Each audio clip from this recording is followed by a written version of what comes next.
नमस्कार दोस्तों, motivational story अड्डा में आपका स्वागत है। सुनिए मुंशी प्रेमचंद की कहानी सभ्यता का रहस्य। यूं तो मेरी समझ में दुनिया की 1001 बातें नहीं आती, जैसे लोग प्रातः काल उठते ही बालों पर छुरा क्यों चलाते हैं। क्या अब पुरुषों में भी इतनी नज़ाकत आ गई है कि बालों का बोझ उनसे नहीं संभलता। एक साथ ही सभी पढ़े लिखे आदमियों की आंखें क्यों इतनी कमजोर हो गई है। दिमाग की कमजोरी ही इसका कारण है या और कुछ।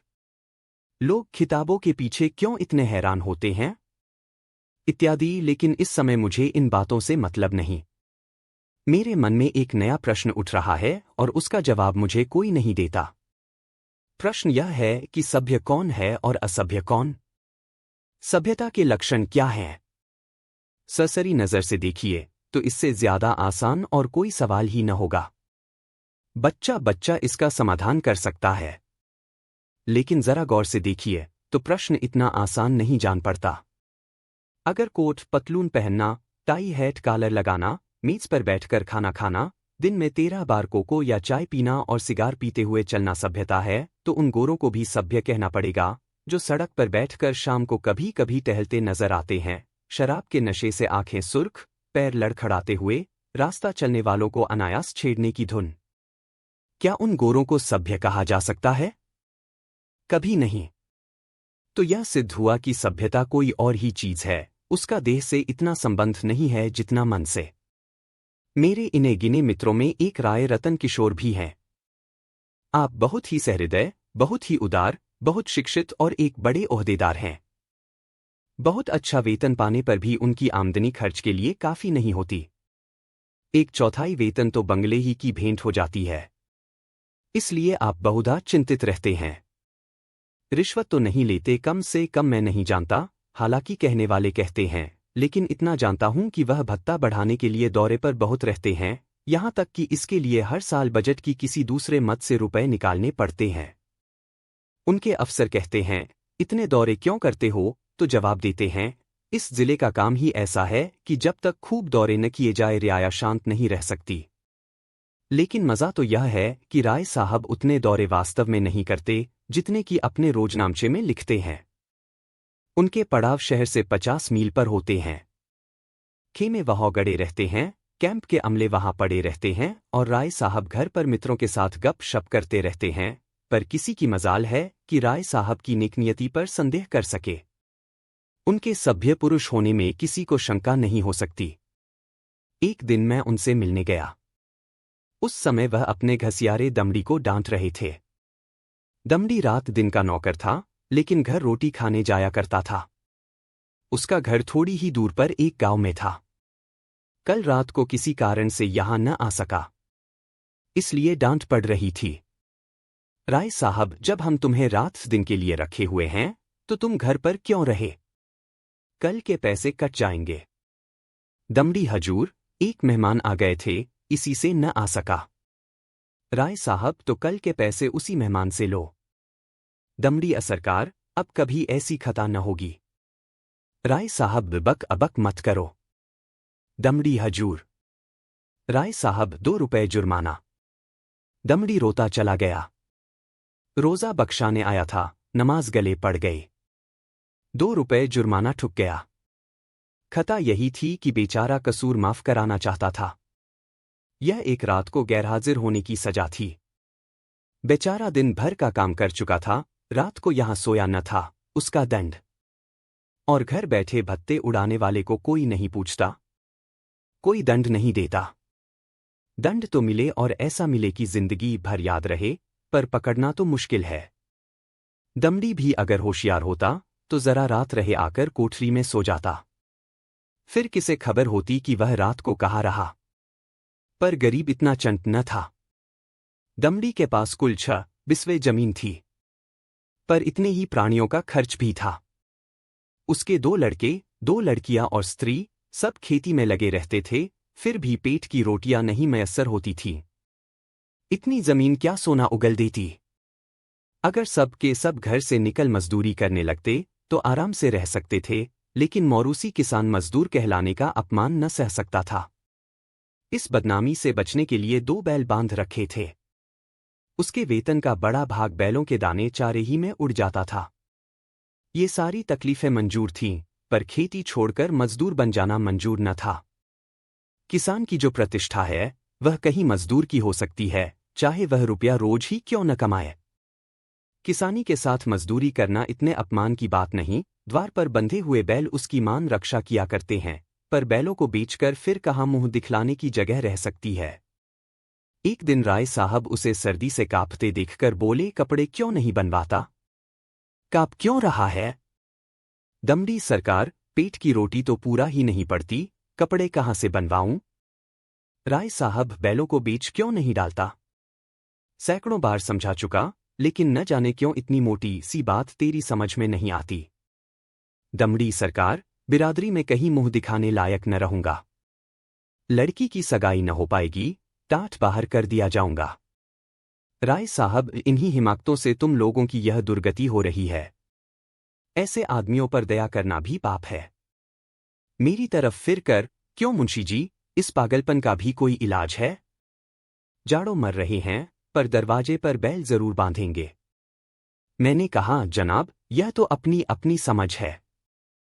राय साहब, ऐसी समझ को दूर से सलाम कीजिए। मेरे यहाँ कई पुश्तों से जन्माष्टमी का उत्सव मनाया जाता था। कई हजार रुपयों पर पानी फिर जाता था। गाना होता था, दावतें होती थीं, रिश्तेदारों को न्योते दिए जाते थे, गरीबों को कपड़े बांटे जाते थे। वालिद साहब के बाद पहले ही साल मैंने उत्सव बंद कर दिया। फायदा क्या? मुफ्त में 4-5 हजार की चपत खानी पड़ती थी। सारे कस्बे में वावेला मचा, आवाजें कसी गईं, किसी ने नास्तिक कहा, किसी ने ईसाई बनाया, लेकिन यहां इन बातों की क्या परवाह। आखिर थोड़े ही दिनों में सारा कोलाहल शांत हो गया। अजी, बड़ी दिल लगी थी। कस्बे में किसी के यहां शादी हो, लकड़ी मुझसे ले। पुश्तों से यह रस्म चली आती थी। वालिद तो दूसरों से दरख्त मोल लेकर इस रस्म को निभाते थे। थी हिमाकत या नहीं? मैंने फौरन लकड़ी देना बंद कर दिया। इस पर भी लोग बहुत रोए धोए, लेकिन दूसरों का रोना धोना सुनूं या अपना फायदा देखूं। लकड़ी से कम 500 रुपए सालाना की बचत हो गई। अब कोई भूलकर भी इन चीजों के लिए दिक करने नहीं आता। मेरे दिल में फिर सवाल पैदा हुआ, दोनों में कौन सभ्य है? कुल प्रतिष्ठा पर प्राण देने वाले मूर्ख दमड़ी, या धन पर कुल मर्यादा को बलि देने वाले राय रतन किशोर? राय साहब के इजलास में एक बड़े मार्के का मुकदमा पेश था। शहर का एक रईस खून के मामले में फंस गया था। उसकी जमानत के लिए राय साहब की खुशामदेह होने लगी। इज्जत की बात थी। रईस साहब का हुक्म था कि चाहे रियासत बिक जाए, पर इस मुकदमे से बेदाग निकल जाऊं।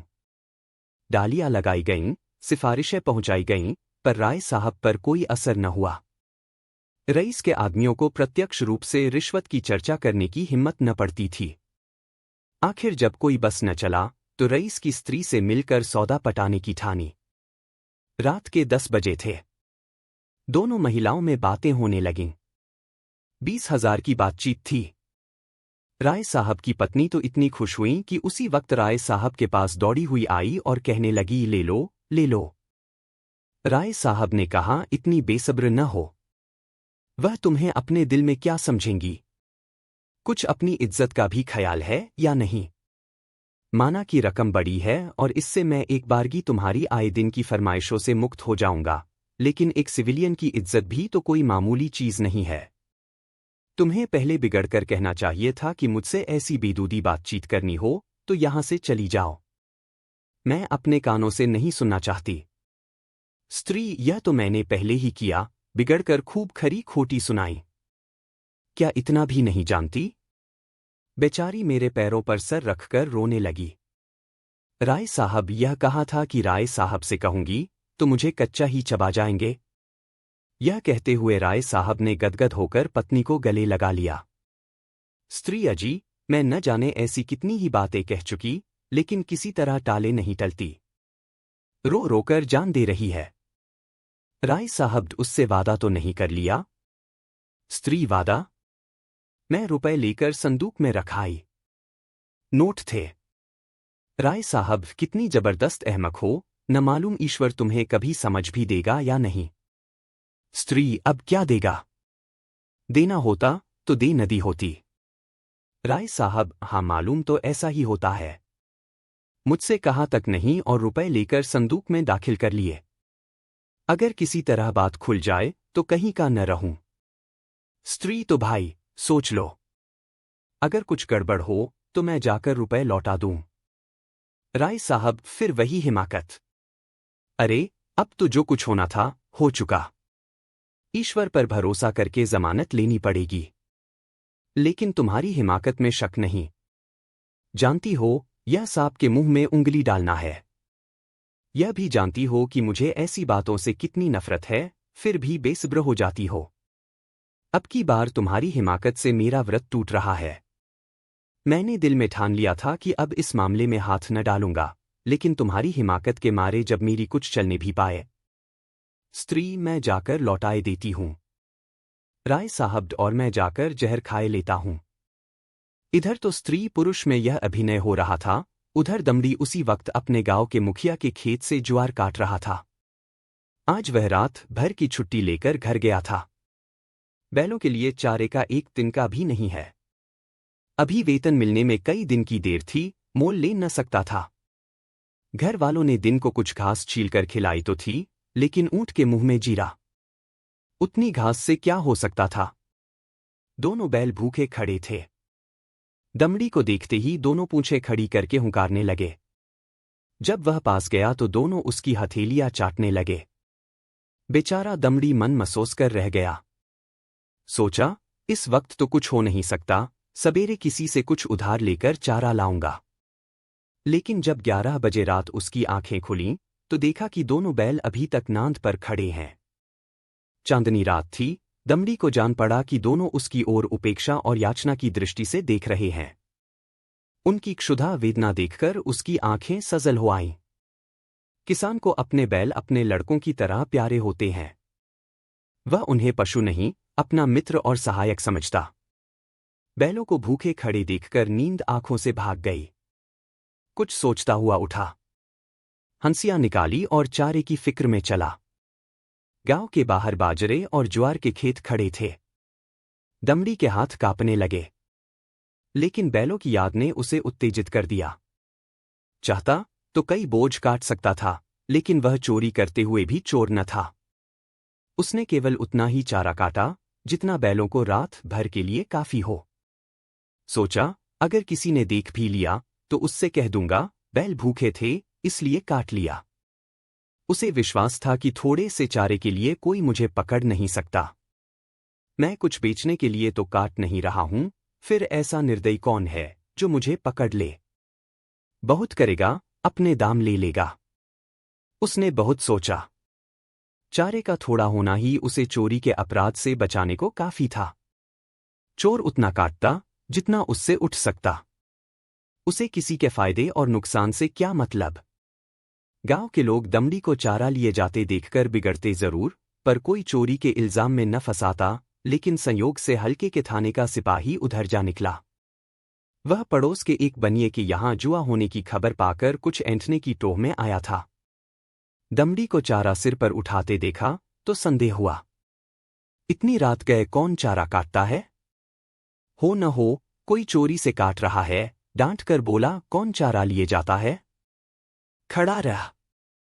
दमड़ी ने चौंक कर पीछे देखा तो पुलिस का सिपाही। हाथ पांव फूल गए, कांपते हुए बोला, हुजूर, थोड़ा ही सा काटा है, देख लीजिए। सिपाही, थोड़ा काटा हो या बहुत, है तो चोरी। खेत किसका है? दमड़ी, बलदेव महतो का।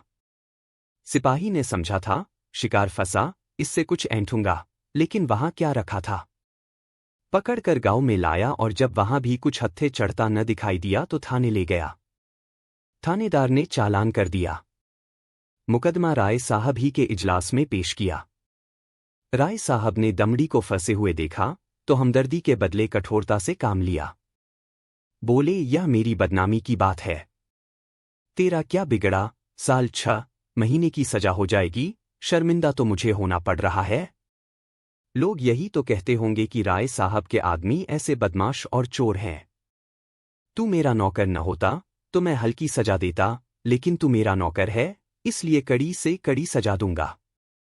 मैं यह नहीं सुन सकता कि राय साहब ने अपने नौकर के साथ रियायत की। यह कहकर राय साहब ने दमड़ी को 6 महीने की सख्त कैद का हुक्म सुना दिया। उसी दिन उन्होंने खून के मुकदमे में जमानत ले ली। मैंने दोनों वृत्तांत सुने और मेरे दिल में यह ख्याल और भी पक्का हो गया कि सभ्यता केवल हुनर के साथ ऐब करने का नाम है। आप बुरे से बुरा काम करें, लेकिन अगर आप उस पर पर्दा डाल सकते हैं तो आप सभ्य हैं, सज्जन हैं, जेंटलमैन हैं। अगर आप में यह सिफत नहीं तो आप असभ्य हैं, गवार हैं, बदमाश हैं। यह सभ्यता का रहस्य है। धन्यवाद।